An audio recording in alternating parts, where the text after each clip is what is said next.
Alô pessoal, mais uma vez com vocês aqui fala Valdeir Carvalho com muito prazer e com muita alegria, agradecendo a todos vocês aí pela paciência, pela amizade de sempre. Hoje a gente vai trazer mais uma super conversa, a gente passou uma semana juntos falando sobre política, trazendo principalmente lá a política de São Paulo, porque a gente precisa compreender o que se passa ali na capital, na cidade de São Paulo, para a gente poder também compreender um pouco, né, do que se pode acontecer no âmbito nacional, se bem que somos regiões, então cada região tem a sua cultura, tem a sua diversidade. Mas a gente vai continuar falando sobre política, vamos trazer uma questão aqui da Baixada Fluminense no Rio de Janeiro, vamos falar do Rio de Janeiro, mas dizendo que a gente, quando veio falando durante essa semana sobre o Pablo Marçal e todo esse desenvolvimento, a gente não errou na nossa observação. Às vezes é complicado a gente falar de política, a gente sempre vai entristecer um lado, porque as pessoas levam pelo lado pessoal, não tem nada a ver o lado pessoal, e sim o administrativo. Mas quando a gente, de uma forma humilde, chegou e veio falando, olha, o Pablo Marçal, politicamente, não é um fenômeno. Não é, embora alguns jornalistas e alguns veículos de comunicação falaram dessa forma, né? É um fenômeno, e a gente aí até nessa fica triste porque, mas a gente entende alguns veículos de comunicação, que aí também tem alguns interesses e aí acabam vendendo essa ideia, né? Você precisa ter uma isenção e uma certa análise para chegar e falar, olha, não é um fenômeno. Na questão política, não é um fenômeno. Ele pode ser um fenômeno naquilo que se refere às redes sociais, no uso das redes sociais como um coach. Aí nós não vamos chegar e falar que não. De fato, soube e sabe usar muito bem as redes sociais. O que faz muita diferença. Até porque o serviço que ele trouxe não é nenhuma coisa original dele em rede social. Ele pegou de uma pessoa dos Estados Unidos que trabalha com esse sistema de recorte, pessoas que trabalham para ele, e essas pessoas que trabalham para ele fazem toda a sua distribuição, fazem toda a sua propaganda. Beleza. E essa pessoa nos Estados Unidos, por causa dessa postura, e também por vender outros tipos de serviços, hoje ela se encontra presa nos Estados Unidos. Mas ele trouxe isso para cá. Isso faz uma diferença muito grande. A postura que ele teve no primeiro debate, no segundo debate, não trazendo propostas e ofendendo, é lógico que isso vai ter uma repercussão. Você falar para o teu adversário, na cara dele, olha, que você cheira a cocaína, é lógico que isso vai trazer uma repercussão muito grande. Foi aquilo que a gente falou, e a gente identificou na nossa fala. Você chegar nas redes sociais, fazer um trabalho muitas vezes sério, não te dá uma certa visualização, um certo engajamento. Mas se você chegar a ofender, falar de vidas alheias, que fulano transa com Beltrano, fulano é homossexual e que um pula o muro, isso vai repercutir na hora. E isso, né, o Pablo Marçal percebeu muito bem quando ele botou uma equipe que analisou os conteúdos que mais davam visualizações, e aí ele entendeu que os conteúdos que são esses polêmicos, né, esses que se referem ao cotidiano, a questão moral da sociedade, são os que dão mais visualizações. E os outros já tem, né, não tem tanto engajamento. Então, o que eu vou fazer? Eu vou chegar em um debate, em um programa eleitoral, eu vou apresentar proposta? Não vai me trazer resultado nenhum, em termos de engajamento. O que eu vou chegar lá? Eu falo que um cheira cocaína, que a outra é filho do comunismo, eu ofendo o outro, e isso vai causar um impacto, né? E vai me dar aquilo que eu preciso. Legal, na hora eu faço o recorte, mostro que eu fui o vencedor. Isso não é coisa de um fenômeno político. Fenômeno político, tanto é que nós estamos tendo agora uma guerra entre o Pablo Marçal e a família Bolsonaro, e o Bolsonaro. E outra, ele cometeu um erro gravíssimo ao falar do Carlos Bolsonaro, porque o Bolsonaro, ele pode até chegar e largar os seus pares, mas ele jamais vai chegar e vai largar os seus filhos. Bolsonaro é fiel aos seus filhos. ele preza a sua família, ele preza pelos seus filhos. Então, o Pablo Marçal cometeu um erro muito grave, e agora a gente já tem uma entrada por parte do Eduardo Bolsonaro, na campanha do Ricardo Nunes.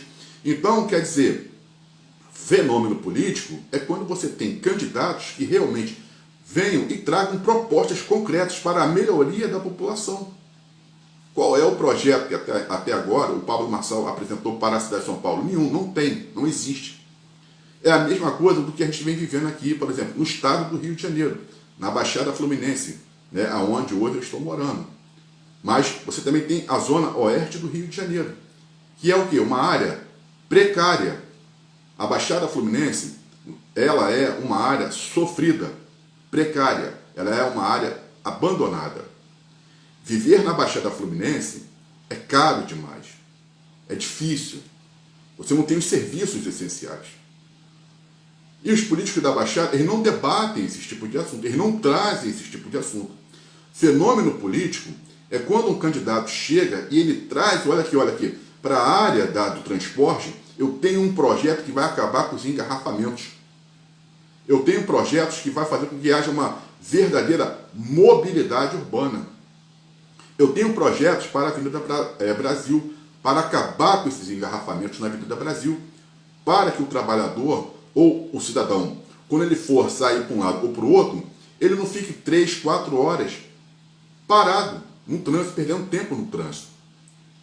Qual é o candidato que vocês possam observar que tem esse tipo de proposta? Nenhum ainda tem esse tipo de proposta. Olha, eu tenho projetos para a área da saúde.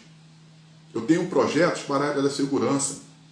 Eu tenho projetos para a área da habitação. Vamos acabar com essa moradia aí, moradores de rua. Vamos buscar fazer com que haja mais trabalhos e com isso vamos dar mais moradia à população. Vamos entrar em áreas que estão desocupadas no interior e vamos assentar essas pessoas. Vamos levar o progresso para essas regiões. Vamos fazer com que as pessoas fiquem mais localizadas, hoje em dia, na sua região e parem de vir para o centro da cidade. Porque o centro não comporta mais tanta gente. Cadê esses tipos de projetos? Não se tem, não se fala, não se apresenta. Por causa de quê?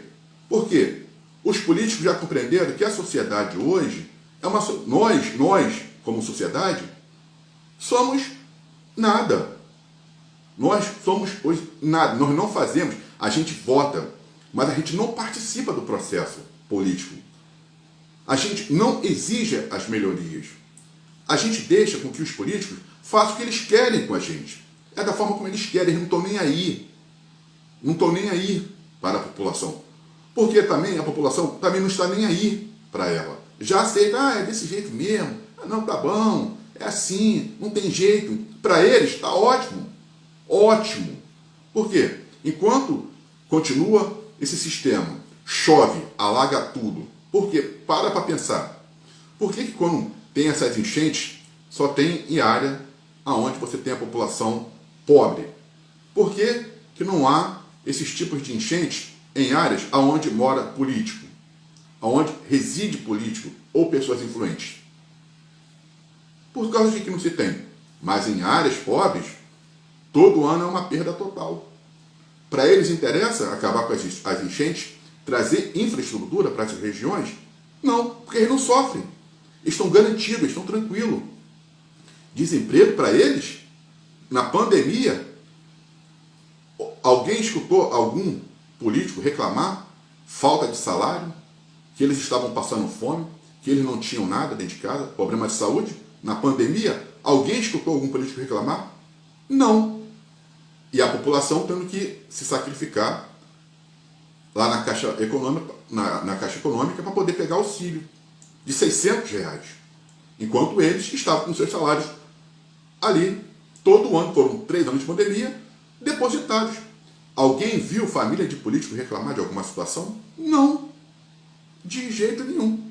Por quê? Eles estão bem. Além dos salários, tem toda uma mordomia. Eles se servem da população. E a população aceita isso naturalmente. Ela é pagadora de impostos, não contribuinte, paga os seus impostos e ainda ela é massacrada. E eles se servem desse tipo de situação. São predadores da população.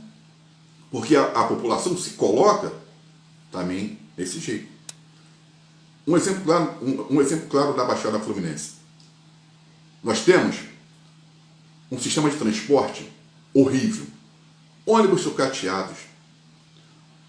São tempos de espera muito grandes, intervalos de um ônibus para o outro. As passagens mais caras do estado do Rio de Janeiro, essas passagens estão na Baixada Fluminense. Como é que você vai compreender? Aqui no Jardim Metrópole, esse Jaqueira, ele faz daqui ao centro de Caxias 20 minutos. 20. No máximo que ele pode levar, meia hora. Valor da passagem do Jaqueira, Caxias, R$ 5,50. R$ 5,50. O variante, o Olavo Bilac, R$ 5,00. É o valor da passagem. Jardim Redentor, que vem lá de Belford Roxo, para o central, R$ 11,70. R$ 11,70 é a passagem. Ônibus, bancos soltos, muitas vezes o ar-condicionado não funciona, sistema de quebra-mola do ônibus deteriorado, quando passa no buraco é uma confusão, joga todo mundo para tudo quanto é lado. 40 minutos você pode aguardar, é um tempo de intervalo aí do Jardim Redentor. Você fica 40 minutos num ponto de ônibus pagando R$ 11,70. Aí o seu Washington Reis, que hoje é o secretário estadual de transporte, que gosta de cantar como se ele fosse um excelente de um administrador, até agora não mostrou para o que veio à frente da Secretaria Estadual de Transporte.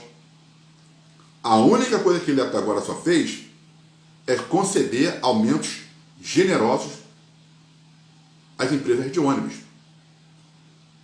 A passagem hoje está R$ 11,70 do Jardim Redentor e já vai aumentar esse ano. E está pensando que aumenta 20 centavos? Está pensando que aumenta 50 centavos? Aumenta R$1 e pouco. R$1 e pouco. Esse ano, de 11,70, a passagem com certeza já vai para 12. Isso você pagando na Baixada Fluminense. Você vai pagar do Jardim Redentor à Central R$12 e pouco, quase 13. Pode ter certeza. Agora, a gente vê algum trabalho do senhor Washington Reis com relação a fazer com que melhore as condições dos ônibus, o tempo de intervalo dos ônibus, você não vê essas ações. Mas eles se acham excelentes. Quando vai dar entrevista, nossa, parece que nós estamos diante de um político. Nós estamos diante de um político, porra, que fenomenal. Vamos pegar aqui, discutindo a cidade de Caxias. Nós, aqui, eu estou pouco tempo, eu nunca fiz isso. É a primeira vez que eu vou fazer isso. Porque a gente briga muito. Não quero dizer que isso é um trabalho meu, mas nosso, porque muita gente também ajuda compartilhando. O ponto final do Bilaquim, aqui o 29, ali no Bilac, era uma nojeira, lixo, mas era lixo brabo. Vocês cansaram de ver nas postagens que a gente fazia. Encontrava sofá, era uma confusão, bicho morto. O pessoal descia no ponto final do Bilaquim, ele tinha que descer em meio a lixo. Lixo, podre, coisa horrível. Era um fedor tremendo. Eu estou pouco tempo aqui na Baixada Fluminense, vocês perceberam que a gente começou a fazer vídeo falando sobre aquela situação. Nossos vídeos alcançaram grandes visualizações, devido também ao compartilhamento em grupos da Baixada Fluminense. Aí foram lá, resolveram a situação, botaram lá um cartaz que estava proibido de jogar lixo, pronto, acabou. Porque nós fomos lá, mostramos e cobramos, certo? Aquele valão que também tem ali no ponto final do Bilac, foi a gente, nós. Eu ia lá, pegava o telefone e mostrava, olha aqui como é que está a situação desse rio, desse balão, assoreado. Foram lá e abriram. Nós fizemos isso. Tem uma situação aqui no Jardim Metrópole, com relação às cheias. Vai ter que quebrar o pau. Vocês acompanharam que nós fizemos vários vídeos falando da Regina, dessa empresa de ônibus Regina, das suas condições, como que ela trata os seus usuários. Esse 414 aqui, esse Jaqueira, além de ele fazer um percurso muito curto e ter uma passagem cara, 5,50 só tem ônibus sem ar-condicionado, ônibus velhos, aqueles micro, né, um pouco mais, são micros. 5,50 sem ar-condicionado, sem nada. É o que ela faz para a população aqui. Alguns carros da Regina já estão para lá de sucateados. Você pega, quando senta, você só falta cair, porque vai até cama. Quando você faz assim, ó, você chega lá para trás, tem que voltar rápido. E está circulando. Denunciamos ao Detro, aí houve uma polêmica aí, a Regina estava quase perdendo as linhas, aí entrou com recurso, conseguiu manter um pouco as suas linhas. Dando quais condições para o povo? Péssima, péssima. E outra, o rodoviário também é submetido a uma situação desumana, que você tem que pilotar aqueles ônibus da Regina, tu tem que ser um artista. Então, é o que a gente fala. Cadê o político para poder chegar e discutir esses projetos? Não existe. Dane-se da forma que vocês estão andando. Dane-se se vocês estão levando isso 1 hora, para mim não importa. Estou tranquilo. Chego ali, jogo uma palavra de efeito, falo que fulano é homossexual, o outro lá é não sei o quê, movimento as redes. Para que eu vou discutir tema sério? Se não vai me dar engajamento. Que é um outro exemplo, claro, e só vai mudar quando a gente começar a bater em cima, é a questão de acessibilidade. Deficiente físico, em Caxias, na Baixada Fluminense, não tem vez. Cadeirante, se ele quiser circular, vai disputar espaço. A cadeira de roda dele hoje vai virar um automóvel, porque ele vai disputar com os carros, porque na calçada, como é que ele vai passar na calçada? Ele não tem condições de passar nas calçadas aqui da Baixada Fluminense, porque é uma calçada aqui, a outra desse tamanho, a calçada que era para para ser livre, cheia de carros, virou estacionamento, né? Então o cadeirante vem lá, o que ele tem que fazer? Ele não consegue passar pela calçada. Tem uma farmácia ali, que foi agora inaugurada aqui no Bilac, já botou a calçada aqui nessa altura. Uma está aqui, a outra está aqui, ó. Está assim a calçada. Aí faz a rampa. Como é que faz o cadeirante? Ele vem, aí chega aqui, ele tem que desviar, vai lá para a pista, daqui a pouco ele tem que botar uma cadeira de roda motorizada. E aí bota um volante e também vai embora. Por quê? Se discute acessibilidade no estado do Rio de Janeiro, nas cidades da Baixada, em São Gonçalo, em Niterói, se discute. Estão nem aí para os deficientes. Eles não estão nem aí para cadeirante. Mas quando a gente começar a falar, aí eles vão estar aí. Então, nós temos que obrigar a esses políticos olharem para essas situações. Aí eu falo, se o cara chega aqui, um político, eu tenho um projeto para acessibilidade para os cadeirantes, ó, de hoje em diante, cadeirante vai passar na calçada, a calçada vai estar livre, tudo certinho, vai ter a descida, a subida, ele não vai sofrer nenhum sacrifício. Ó, aí eu falo, aí, para esse político tem que bater palma. Porque o cara está trazendo um projeto que a gente pode até falar que é inovador no Rio, porque você não tem, a não ser, né, na Zona Sul. Lá em algumas áreas da Barra da Tijuca, que aí tem uma questão mais de consciência. Então você tem umas calçadas ali. As calçadas são preparadas para os deficientes físicos. Mas cadê que eles discutem isso? Mas vão discutir quando a gente começar a pegar e fazer postagem. Aí depois manda até mais mensagem mal criada. E tem gente que ainda fica a favor deles. Então, o fenômeno político tem que ser quando o cara traz propostas concretas políticas que vão chegar e vão mudar a nossa vida para melhor. Agora, eu ficar falando do outro, ficar movimentando rede social, isso é fenômeno político? Onde? De que jeito? Em qual circunstância? Nenhuma. Nenhuma, não é fenômeno político. Existe um marqueteiro, o cara é um marketing. Aí ele é um produtor de conteúdo, não vou discutir. Agora, o nosso nível também como população, como cidadão é baixo, é muito baixo. Eu vendo voto por R$60. Como é que eu vou vender um voto por R$60 e vou garantir para o sujeito 4 anos na tranquilidade? Mas é uma população que se vende por R$60. O cara chegou, comprou o voto, qual é o compromisso que ele tem com a comunidade? Nenhuma, ele não tem compromisso com a comunidade. Ele não tem compromisso com ninguém, ele comprou. Porque ele vai deixar de fazer, problema.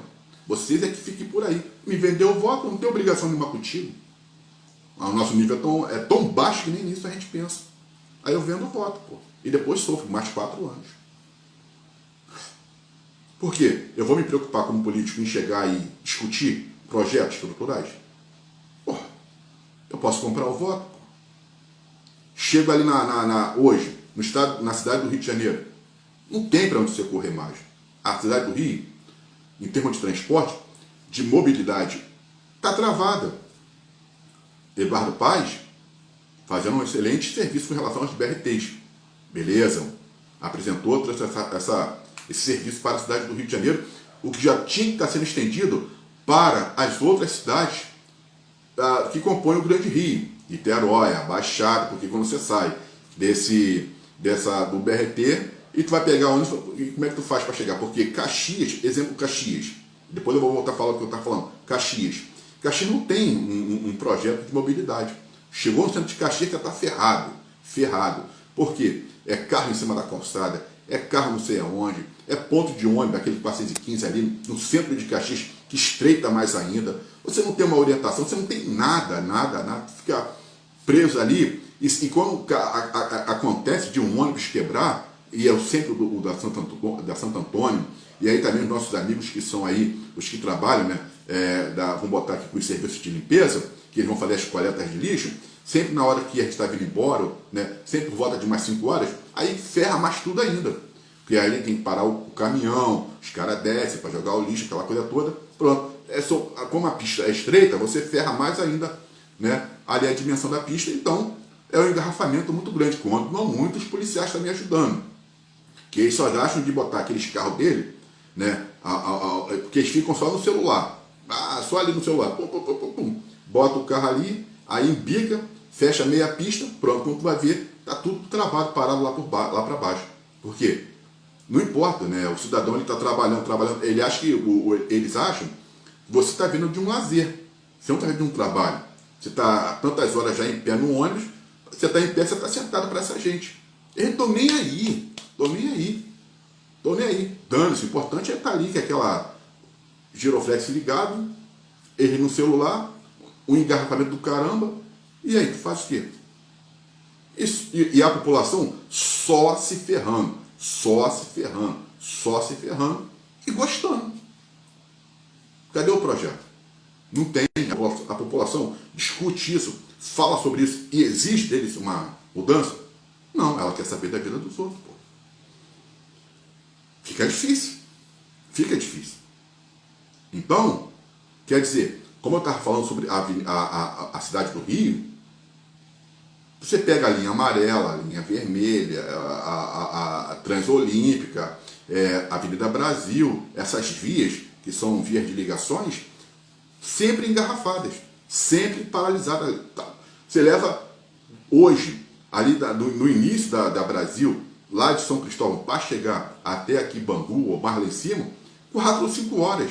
Chegou ali naquela parte de Barros Filho, Costa Barro, Guadalupe, acabou. Mais para baixo, Irajá, acabou. Porque com o advento da Transbrasil, você só tem agora 2 faixas na pista central, para carros, né, ônibus, que às vezes pode pegar ali fazer a seletiva para os caminhões. Na pista do canto, então, que é a pista do parador, piorou tudo. Aí que piorou tudo mesmo. Afunila tudo, quando você vai ver, está lá aquele engarrafamento. O cidadão sai do trabalho 5 horas para chegar em casa 9, 10 horas, e no outro dia tem que acordar. Quem tem carro, pensa que não.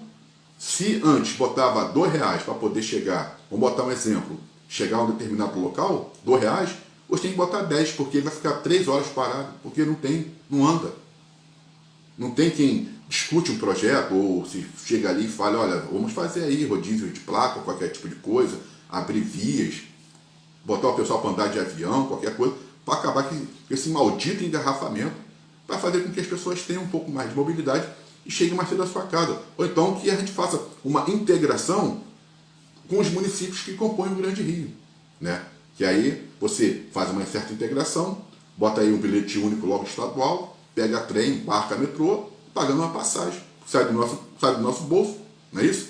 Porque aí o Estado vai ter que subsidiar, mas o Estado, na pessoa do nosso Cláudio Castro, é inoperante também nessa parte. Qual foi até hoje? Qual é a proposta do Estado em relação aos transportes? A não ser que fica dando aumento. Então, a população, ela tem que acordar, ela tem que botar, ela precisa chegar e compreender o que significa ser um fenômeno político. O que é um político realmente raiz.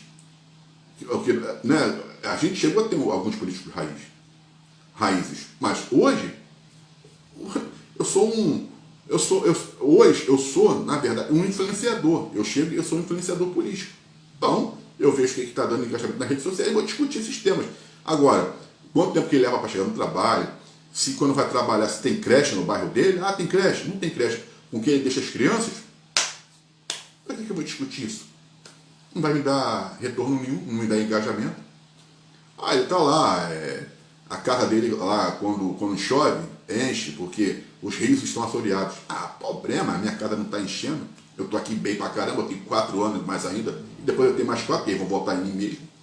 Porque a população hoje está com problemas cognitivos, de entendimento. E aí, para que eu vou fazer? Hoje, para mim, como política, é mais fácil. Então, está na hora da gente realmente querer que apareça um fenômeno, aquele que seja o diferenciado, que vai chegar e vai trazer propostas claras para emprego, educação, para a saúde, que faça valer os impostos que nós pagamos, que a gente paga caro. 12 meses, que tem um ano, 8 você trabalha para poder pagar aí, ó, de imposto para poder manter as benesses deles. Discutir reforma partidária, reforma política, diminuir essa quantidade toda de partido, e acabar com essa quantidade toda de partido de aluguel, acabar com isso tudo, com essa farra toda, que está sempre pesando sobre nossos ombros. Temos que pagar, trabalhar para manter essa cambada aí, que não faz nada pela gente. Então, meu povo, é isso.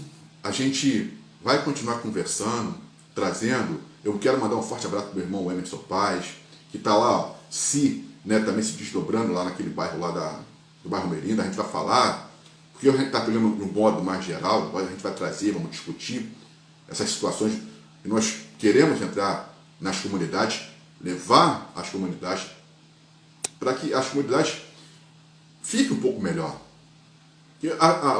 Quem mora na comunidade, ele tem o direito de receber familiares, visitas, ele tem direito, gente. Tem direito. A pessoa tem que ter o direito, o orgulho de morar no seu local. Não pode ser da forma como está sendo. Não pode. Relegar a segundo plano, que dane-se, é mato. Pô, pelo amor de Deus, gente, vamos acordar. Vamos sair dessa mesmice. Vamos parar com essas ideias que nós estamos tendo. Isso é o que eles querem. Você briga comigo, eu brigo contigo. A gente fica chateado por causa deles. E eles estão tudo bem de boa, numa boa, de bem com a vida. E a gente precisa acordar. Então, a gente vai trazer, vocês vão ver, situações da questão da acessibilidade na Baixada, em Caxias e em alguns municípios, e aí depois vocês vão ver. Aí a gente vai tentar levar isso para discutir, porque cadeirante hoje, daqui a uns tempos, eles vão ter que ter uma cadeira de roda voadora. Aqui fala Valdeir Carvalho, forte abraço, beijão no coração e até a próxima.